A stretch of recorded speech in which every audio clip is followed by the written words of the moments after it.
tous, donc Valentin Taillard, je suis exploitant à Tagnon, donc dans le sud Ardennes, installé depuis 2018. Donc nous avons construit un bâtiment neuf, bergerie. Donc je me suis installé en créant une troupe ovine sur l'exploitation céréalière et on a installé un contrat de 100 kg photovoltaïque et bientôt un deuxième 100 kg sur la même toiture.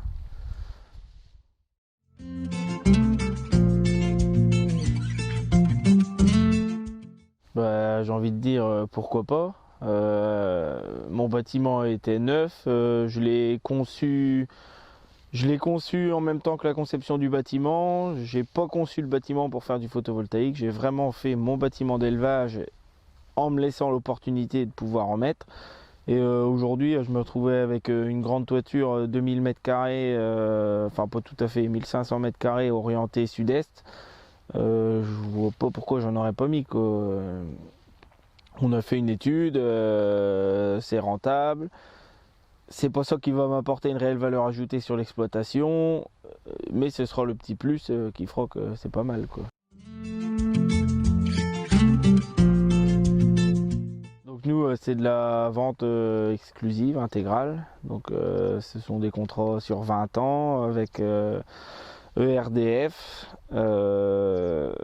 Donc nous, le contrat est signé à un prix fixe sur 20 ans. C'est pour ça qu'on a fait un 100 kg. On aurait fait un 250 kg. C'était un autre système. Il aurait fallu faire un appel d'offres. Là, c'était entre guillemets très simple. Tous les trimestres, il y a un prix fixé. On signe le contrat au prix du trimestre et on est parti pour 20 ans à ce prix-là.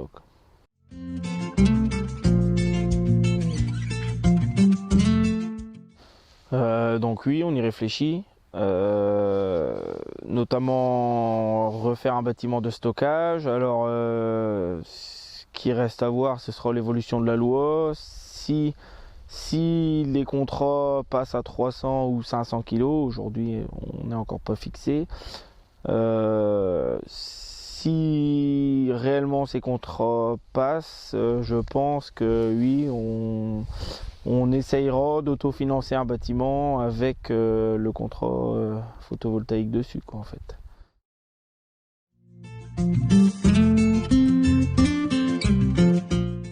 Aujourd'hui, sur mon exploitation, non. Pour parler un peu chiffres, clairement, on a un contrat sur 20 ans. On a fait un emprunt bancaire sur 15 ans. Les 15 premières années, ça s'équilibre à peu près. Donc, c'est pas ça qui ramène de la trésorerie sur l'exploitation. Dans 15 ans, normalement, ça devrait ramener un peu de trésorerie, mais on n'y est encore pas. Après, moi je suis jeune, je viens de m'installer, je suis parti pour une carrière complète, je pense que ça peut être que du positif à long terme, quoi. Après, ma philosophie, si je refais un bâtiment de stockage, ce serait de dire on emprunte sur 20 ans et justement on essaye de rentrer les annuités du bâtiment dans les revenus du photovoltaïque, quoi.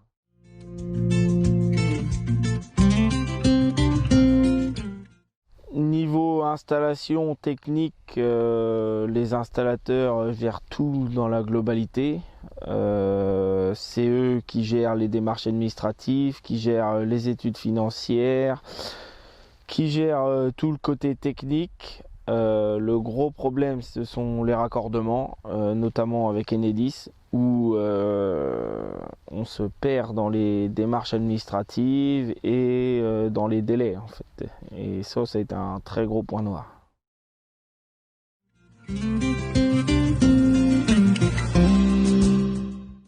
Il n'y a pas de problème, l'assurance. Le seul point qui nous ont, entre guillemets, imposé, c'est qu'il y ait 2 mètres entre le dessous du toit et le haut du tas de paille, pour un stockage de paille. Sinon, à l'heure d'aujourd'hui, il n'y a plus de problème pour faire de l'élevage ou du photovoltaïque, ou même stocker, quel que soit le produit à stocker, quoi, paille ou grain. Après, il faut savoir que ce sont tous des projets avec une toiture bac acier et le photovoltaïque au-dessus, donc les panneaux ne sont plus aussitôt au-dessus de la paille, quoi. Il n'y a aucun fil qui dépasse sous le toit.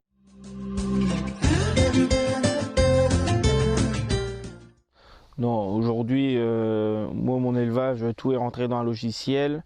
Ça fait 10 ans que j'ai toutes les données de l'élevage. Ça fait presque 2 ans que mon troupeau est sous ce bâtiment avec le photovoltaïque. On n'a aucune différence. On a même une amélioration des résultats techniques depuis qu'on est dans le nouveau bâtiment.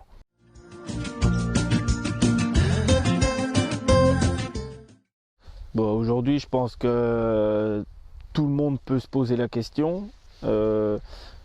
Nous, on l'a fait parce que les conditions s'y prêtaient aussi. Un bâtiment neuf, orienté sud-est, que je voulais orienter sud-est pour l'élevage, mais qui est pas trop mal pour le photovoltaïque. La ligne électrique était passée dans la parcelle en fait, donc on a eu des coûts de raccordement relativement maîtrisés.